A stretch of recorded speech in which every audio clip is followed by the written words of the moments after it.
everyone. Welcome to the first episode of podcast of APAC Media with the name People Orbit.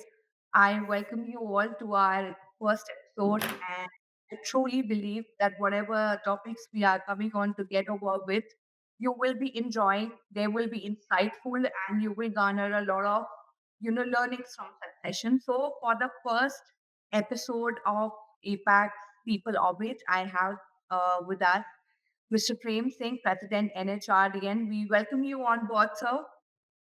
Thank you so much, Sugandh. Much appreciate. Thank you so much, sir. So the first, the opening of our podcast couldn't have been much more similar because we are sitting towards a month, towards a time wherein appraisals are actually the talk of the town. Our today's discussion is also on pay versus performance debate. Are appraisals just about money? Appraisals, they have traditionally been linked to salary hikes only, usually, if it must to say. But I feel, and there's a question that comes to my mind also, are they the only motivator for any employee to stay within the company or stay into the corporate realm? That is actually a question or a point of discussion for many employees today. So, sir, we can just jump onto a session wherein you could impart your views on the fact that our in the talk of pay performances and the appraisals, is money just the only motivator for employees, or there are other aspects? Sure. So, firstly, thank you so much for inviting me here, Sugandh, and my compliments to you and your team for initiating this such a powerful tool to communicate with a large number of people. So, coming to your question, is money the only motivator? Answer is no. Money is one of the motivators, not the only motivator. Okay. You see, and more we talk about the new gen employees, the young generation employees, millennials, zillennials, Zen Alpha. Many of them are actually articulating very clearly that money is one of the motivators. This is not the only one. What we are seeking from organizations is an ability to make an impact, an ability to make a difference to the lives of people, to the organization, and therefore that line of sight where one is able to see the impact, one is able to get recognition for the impact or contributions one is making, a meaning in the job, a purpose behind. I think these are all softer aspects which are extremely critical. And more we talk to these youngsters, more and more they would say that money is only one of the parameters, but there are many things which are equally important. I remember a couple of years ago we conducted a research, and this is interesting. Okay. We conducted the research on the school children, the students who are in the 10th standard, 12th standard, 11th standard, 9th standard, and this was a couple of years ago, as to what they are looking for in the organizations they want to work. And many of them said, I would like to work for a company which commits itself for a social cause. Somebody said, I would like to work for a company which encourages differently abled people. I would like to work for a company which would encourage me to pursue my interest area. And my interest area is music. Look at the spread, look at the canvas which they are painting with respect to their dreams and what they are chasing. So money is not the only one. And mind you, Sugandh, these students who we interviewed about a couple of years ago, Hmm. all of them and many of their colleagues who have a similar thinking are going to be our corporate employees in few years time. So that is the picture, that is the profile of the future employee. So I think we need to keep that in mind. Therefore, provide a meaningful opportunity to make a difference, purpose in the job, an Hmm. opportunity to make an impact, and an ability to see as to what I'm doing, how does it contribute to the overall impact in the organizations and in the wider society. I would use one more word, M. meaning. So a lot of youngsters say, I'm chasing M, meaning of a job. So that's what. Okay, fair enough, sir. And I also believe that, and the service also speak that, today organizations, they are rethinking performance management by integrating career growth, learning opportunities, and recognition alongside compensation. Of course, as you stated, workplace also evolves the focus that, is shifting from pay to holistic employee engagement, if I would name the term. But if I ask Absolutely. going forward, if I ask you, how do organizations they balance financial rewards with non-monetary recognition in a appraisal system? If you're saying that you're giving out career opportunities and a path for them to grow, but the bread and butter is still, the aspect of money. So how would you balance financial rewards with non-monetary recognition? Sure. So,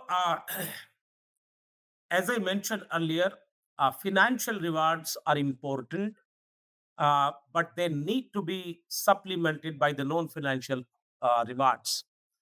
Now, if you were to argue that could organization afford, could any organization afford to pursue only the non financial and say that, look, we have provided non financial reward and that should be okay? That is not the right approach. So the right approach is a fair mix, a balanced mix of both financials and non-financial.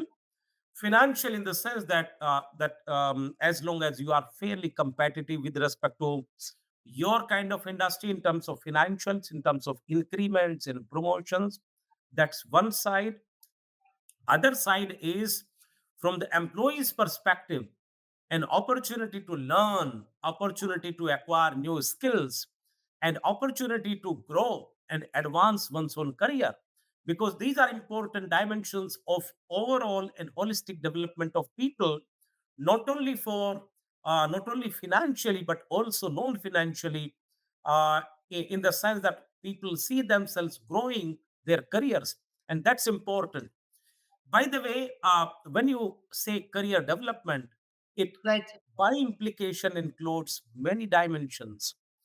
Opportunity to grow in terms of responsibilities, roles, status, financials, non financials, the skills, the opportunity to make an impact, grow in the overall hierarchy in the organization. So it's a very composite mix, a very composite basket. And when people say they are looking for career growth, it is actually many of these elements put together. Yes, Okay. the difference lies for some people, some parameters become more important as compared to others. For example, I was interacting with young scientists in one of our business units a couple of weeks ago. And what they said, what gives us maximum joy is when we come out with some process or some compound or some reaction or some material or some formula which solves a problem of customer, and that gives us maximum joy. And this kind of thing could vary from function to function, people to people. And therefore, for organizations, it's extremely critical and also for leadership that we identify as to which are the major levers that are important for a particular function or a particular individual. And one has to be extremely careful and customize to the extent possible that those levers are applied as they are relevant for a particular individual or a team or a business unit. So those customizations are also equally important. So in nutshell, it's not a either or story. So it's not to say that you just do only one, forget the rest. One has to do a very balanced combination of lot of these, in fact many of these elements, and do a little bit of a customization which is more relevant for an individual or a function. Okay, fair enough, sir. And if we talk about your personal experiences, Could you share an anecdote with us wherein we could analyze that certain situations that you've been dealing within your organization, and how have you come out with flying colors in terms of being a solution oriented source for your employees? Sure. You see, I'll share a personal experience, Sugandh. Right, sir. In my college, in my university days, I used to be a marathon runner. I used to run half marathon, 10 kilometers, 5,000 meters, those long races. I have been very passionate about it because two things. Because one is it tests your patience, it builds your resilience. Number two, it builds a habit of fighting the challenges, tenacity, and somehow I've been very passionate about these elements. What I learned when you run those long races, half marathon or 10 kilometers, etc., first 1 or 2 kilometers are extremely tiring. They completely exhaust you. And Okay. every step you take, you feel like stopping and you feel like going back home. But after crossing a threshold, a time comes, once you have crossed that threshold, a time comes when it's not your body which is running, it's your mind that is running. So you reach a rhythm. In the same manner, what I have realized in my leadership roles, in your teams, there would be a lot of individuals who would have lot of talents, but until they are provided an opportunity, until they are allowed to go through that experience, they would not realize it. They would not realize it adequately. So many a times, my own personal experience has been that uh, carefully, if you pick up the people and you deploy them on, let's say, tough situations or challenging situations, which allows them to go through that and build their own resilience, then they are able to shine based on their potential and they are able to deliver to their potential. Then two things happen. Number one, it raises their own confidence level, it raises their own self-esteem in the organizations. And I've seen many examples where people shine beyond what is normally perceived they would, and then it raises their own overall profile. So I use a very popular phrase, and this is what I share with a lot of my team members. If you think you can, or if you think you can't, either way you are right.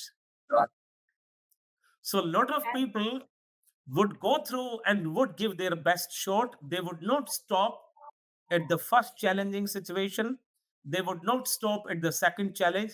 They would surmount and then they will come back to me and tell me their story. Sir, thank you so much for providing this opportunity. It actually allowed me to discover my own talent. And therefore, leaders' role is to encourage and enable people to go through that experience so that people discover their own natural talent and their own potential and they are able to shine. More importantly, they are able to discover their true potential and their own self respect goes up in the eyes of people.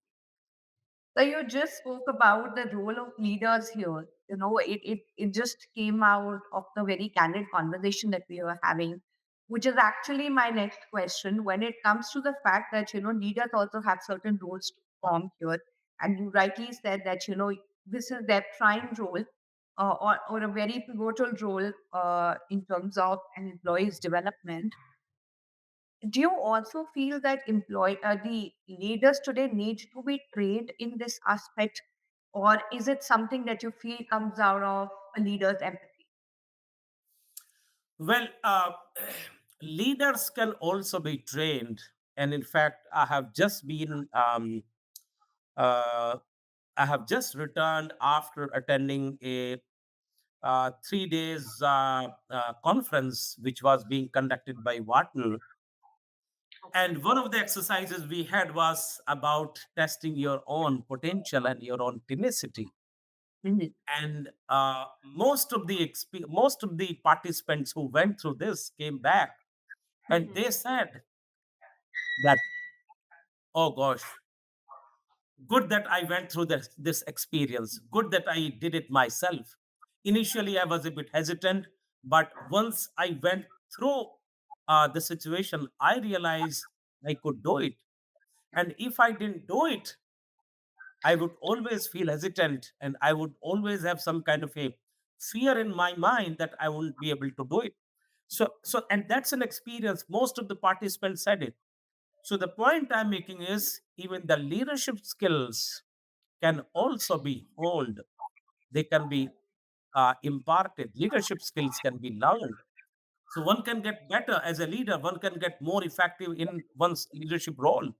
So these are things which can be acquired, can be sharpened, can be honed. But more important is once a leader sharpens one's own leadership skills, it's very important that he or she utilizes these skills in developing his or her own team members so that they also start shining in their own area. Which means it is not the role of the management alone, but a leader also plays a very pivotal role. Absolutely.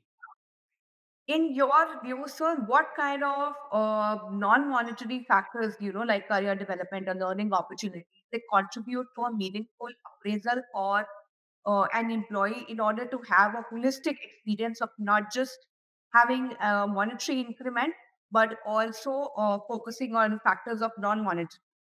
Sure. So I'll talk about what we have been doing at JK organization, and in our experience, we have found these to be quite helpful. Uh, and So what we have been doing is providing a lot of opportunities of going through new learning experiences, development programs, coaching, mentoring, etc. We provide all of that. We have a very structured program called Talent Management Review, in which we review all of these things, what we are doing with respect to our people, how they are developing, what can we do more, what should we do less, what should we do more, etc. Which are the high ports that we must look after specifically. So that's one piece. Second piece is even for specific sectors, specific domains. For example, for women, we have introduced something called as Nari Shakti Awards because that's a focus area. We need to encourage and build in and strengthen diversity. So we have introduced Nari Shakti Awards for recognizing those women employees who have done who have delivered extraordinary performances in their own area. So we are recognizing them. And by the way, the assessment is done by the external jury. Even as we talk, there is jury meeting happening, which is being chaired by Professor Archana Shukla, the director of IIM Lucknow. So we have a very illustrious jury members, all external, and they are going through the list of all the applicants. So we have several dozen of them who have been picked up as a qualifiers list. So that's one. Number two, we also have something called as JK Serve Award. And this is for those people who have made a difference to the lives of people beyond the organization's horizon. For example, a lot of youngsters went to the area where very poor people are living and in the slums, and they are doing a lot of education. They are providing a lot of education assistance. They are taking classes. They are doing a lot of social work. Similarly, in the tribal area, there are a large number of people from our plants who are making a difference to the lives of people. Similarly, there are many employees from our organization who are working for a social cause. So, as an organization, what we said, let us recognize those people who are making a difference beyond the normal definition of their KRAs, because at the end of the day, they are making a difference. So, we are acknowledging that. So, we are using the recognition tool to say a thank you to these individuals. Number three, and this is again trying to develop a culture of making a difference. You see, you hear this word customer centricity quite often. Yeah. So what we said, We would make a beginning towards customer centricity by recognizing those individuals who go beyond the call of their normal duty in HR function. So those HR team members who are going beyond the normal call of their duty to serve internal customers within the organization, we would recognize them. And this is the third year we have been running this. The feedback has been fabulous. Looking at Okay. the HR function, now there are many other functions who are saying that we also need to do this. At the end of the day, just imagine, Sugandh, once all the functions start doing it, trying to recognize people who are making a difference for the lives of people who they are supposed to serve. Just imagine if everybody does it, it raises the overall customer centricity culture in the organization. Eventually, it raises the overall impact. So the point I'm making is a very good basket of lots of offerings, not only for career development, but also recognition, communication, acknowledging people. I think all of these things matter, and all of these things make a difference in the lives of employees. It does actually, because you stated such a holistic, amalgamation of various elements which actually create, difference in an employee's life. So yes, the examples also prove it. Towards the final set of questions, sir, do you feel, in your view, that future of appraisals is moving towards more of real-time performance tracking and dynamic composition model instead of annual pay raises? So, fundamental principle of any assessment and appraisal is the timeliness. That means closer is uh, is the act of appraising and acknowledgement to the occurrence of performance. Better it is. If I have done something great today, Mm-hmm. and if my manager acknowledges me today, I feel great, and that applies to every employee. If somebody has done a great job today, and if I acknowledge that person after 6 months or after 12 months, it actually loses its impact. So, absolutely clinically, it is ideal if you can do it more often, every month if possible, every quarter, the least. Quarter is more Every feasible, year, right? There is, metrics of performances that you can measure if you can do it quarterly. so some metrics can be very well measured every quarter. Okay. You may not be able to do a full-fledged appraisal every quarter, but what Fair you enough. can do is you could always engage the team member in a dialogue to say that these are the three things which are great, these are two things which need improvement, these are two of your traits which have done very well, I mean, which have helped the organization, and this is one area that you need to look after. So the ongoing dialogue, ongoing feedback, I think that is more important. You may not be able to do a full-fledged formal appraisal every quarter, but you could provide lot of feedback. You could have a meaningful dialogue. So meaningful dialogue is the opportunity which employees really value, and they draw a lot of benefit out of it, provided it is authentic, it is genuine, it is backed by data, and it is founded on the principles of fairness. That's very important. Oh, and you raised a very important point, sir. Meaningful dialogues is something that employees enjoy also, and they feel that their skills are being acknowledged, not in form of every time a huge annual conference or a party, being thrown or a what's being given. But if you just sit with them, speak with them, have a dialogue, recognize their efforts, and help them strive towards success is actually one of the greatest enablers during appraisals, apart from just monetary aspects. So that actually sums up our today's conversation as well. For people who enjoyed hearing but who still have questions, so you can direct those questions in comment box to Mr. Singh, and we'll be happy to respond to all your queries. Thank you And so much. Sugandh, It was a pleasure speaking with you, sir. likewise, Sugandh, thank you so much for having me here. And I would like to sum it up by one anecdote. Please. Eventually you are dealing with people. And when you are dealing with people, let's remember, at the end of the year, people will forget what you did. They will forget what you said, but they would remember how you made them feel in How you terms of their treated them, exactly. experiences through those meaningful dialogues. So those meaningful dialogues are extremely, extremely important. Thank you so So, much. because, yes, sir, and I also believe it because employees after 5, 7 years of tenure might shift to another organization, but they will always take away those learnings and the heart-to-heart dialogues which leaders had with their employees, and they actually help them stay on path and make a meaningful path for themselves towards success. So very well noted point, sir. Thank you so much once again for conversing with us into this candid conversation of appraisals and performance debate. We hope to stay in touch with you, sir. Thank you so much. Thank you, Sugandh. All the best. Have a good day. Same here, sir. Thank you. Thank you. Thank you.